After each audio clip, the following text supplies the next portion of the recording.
दोस्तों स्वागत है आप सबका एक बार फिर से हमारे पेज पर। आज हम यूपी टेट के लिए 2026 का जो पेपर होने वाला है उसके लिए आज हम सीडीपी का जो पेपर सीडीपी का टॉप 30 जो प्रश्न आपके यूपी टेट 2022 में पूछे गए थे और पेपर नंबर 2 था जो उसके क्वेश्चन आज मैं आपको सॉल्व कराने वाला हूँ। वीडियो में मेरे साथ बने रहिए, बहुत ही अच्छी वीडियो होने वाली है और आप लोगों ने बहुत ही हेल्पफुल रहेगी एग्जाम के लिए। चलिए क्वेश्चन नंबर फर्स्ट देखते हैं।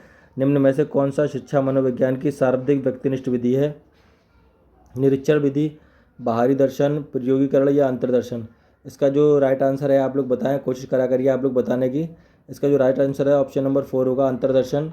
क्योंकि अंतर्दर्शन विधि में व्यक्ति के स्वयं के व्यवहार और मानसिक क्रियाओं का अवलोकन किया जाता है।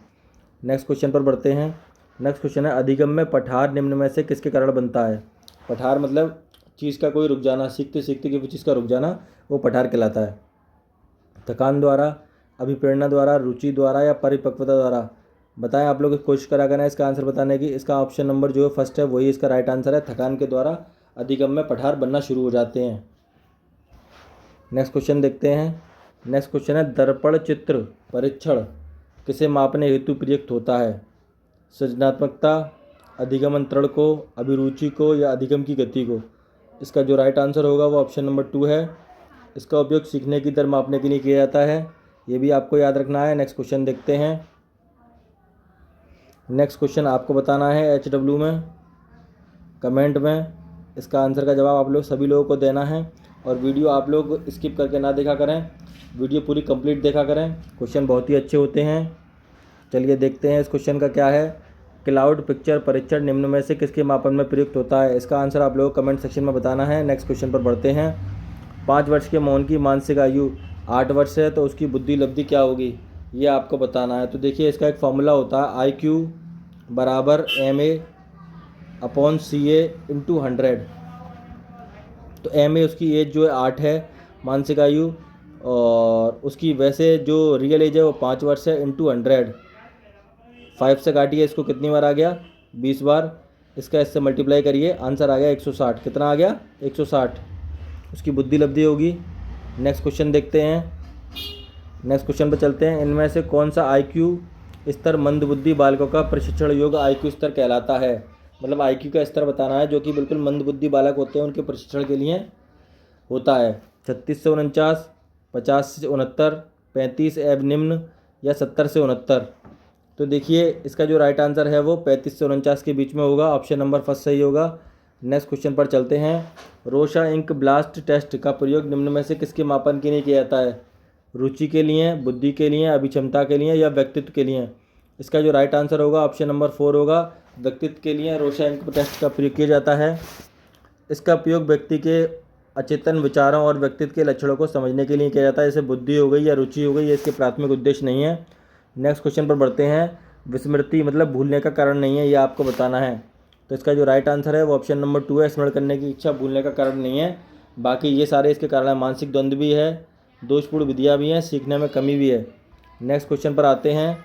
वह विज्ञान जो संख्यानात्मक प्रदत्त को एकत्रित करने, विभाजित करने, प्रस्तुत करने, तुलना करने, व्याख्या करने की विधि से संबंधित है वह क्या कहलाता है? ज्यामिति, गणित, संभवता या सांख्यिकी?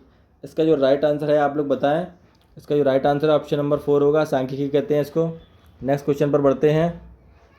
निम्न में से कौन सा शेष से भिन्न है? मतलब इनमें से ये बताना है कि 3 एक जैसे हैं और एक उससे अलग है। रेवन का परीक्षण, 16 PF, ड्रॉ ए मैन परीक्षण, TET? बताएं आप लोग, कोशिश करें इसका आंसर क्या होगा। इसका जो राइट आंसर है वो ऑप्शन नंबर A है, रेवन परीक्षण। बाकी ये तीनों परीक्षण एक से मिलते हैं।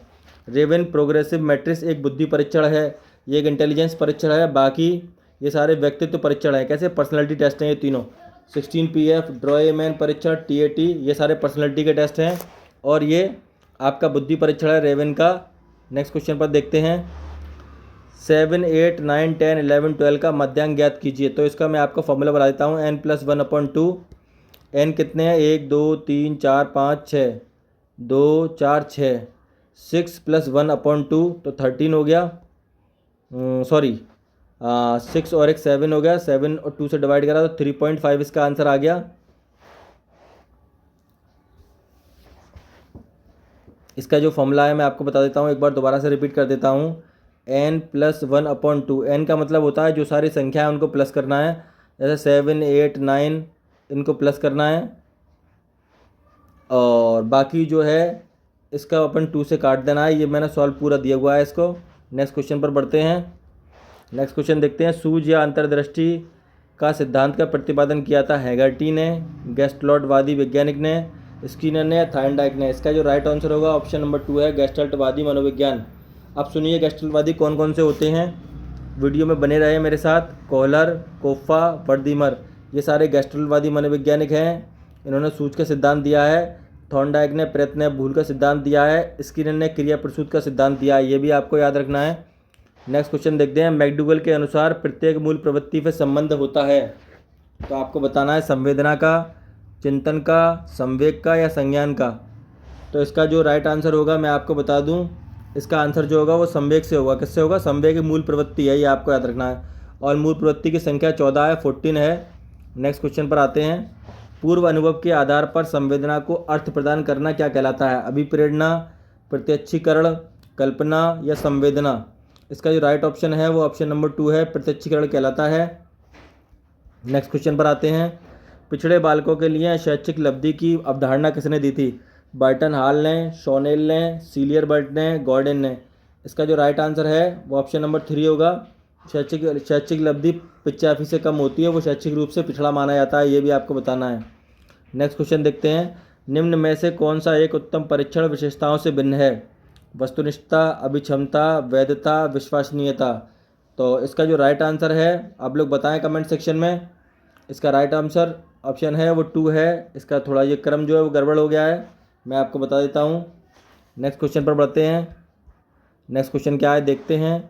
निम्न में से कौन सा बुद्धि का सिद्धांत नहीं है? ये आपको बताना है, और बहुत ही अच्छा क्वेश्चन है, वेरी वेरी वेरी इंपॉर्टेंट कहूँगा इस क्वेश्चन को।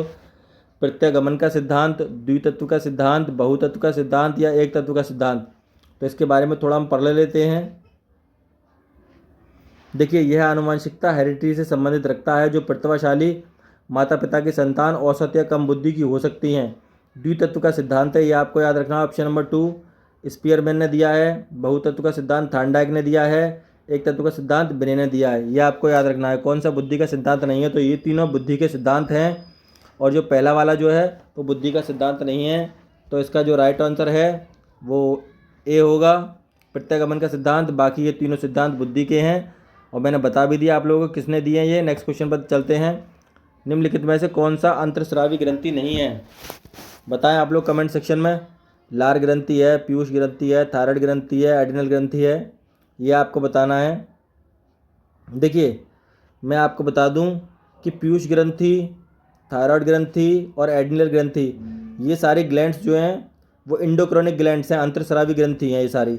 लेकिन जो इसका राइट ऑप्शन जो होगा वो लार ग्रंथि इससे अलग होगा। लार ग्रंथि सीधे रक्त में हार्मोन छोड़ती है, ये आपको बता दूं। एक्सोक्राइनिक ग्लैंड है, सॉरी, ये एक्सोक्राइनिक ग्लैंड है, ये इंडोक्राइनिक ग्लैंड है, ये आपको याद रखना है। नेक्स्ट क्वेश्चन पर बढ़ता हूँ। पियाजे के अनुसार संज्ञानात्मक विकास की द्वितीय अवस्था कौन सी है? यह आपको बताना है। तो देखिए, मैं आपको बता देता हूँ। पियाजे के अनुसार विकास की दूसरी अवस्था पूर्व संक्रियात्मक है, यह आपको ऑप्शन नंबर 1 सही होगा इसका, जो कि 2 से 7 वर्ष होती है। पहली अवस्था होती है संवेदनात्मक गमक अवस्था, तीसरी अवस्था होती है मूर्त संक्रियात्मक, चौथी होती है आपकी औपचारिक संक्रियात्मक। नेक्स्ट क्वेश्चन पर आते हैं। मूल प्रवृत्ति की एक प्रमुख विशेषता है जो पाई जाती है सभी प्राणियों में, जन्मजात व प्राकृतिक होती है, केवल चूहे या बिल्ली में होती है, कलाकारों में होती है, मनुष्यों में होती है। बताएं आप लोग इसका आंसर क्या होगा? इसका जो राइट आंसर है वो ऑप्शन नंबर 1 होगा, या प्राणियों में जन्मजात पाई जाती है, ये भी आपको याद रखना है। नेक्स्ट क्वेश्चन पर चलते हैं। भारतीय संविधान में 6 से 14 वर्ष के बच्चों के निःशुल्क व अनिवार्य शिक्षा का अधिकार का निम्न में से शामिल है? किस में शामिल है?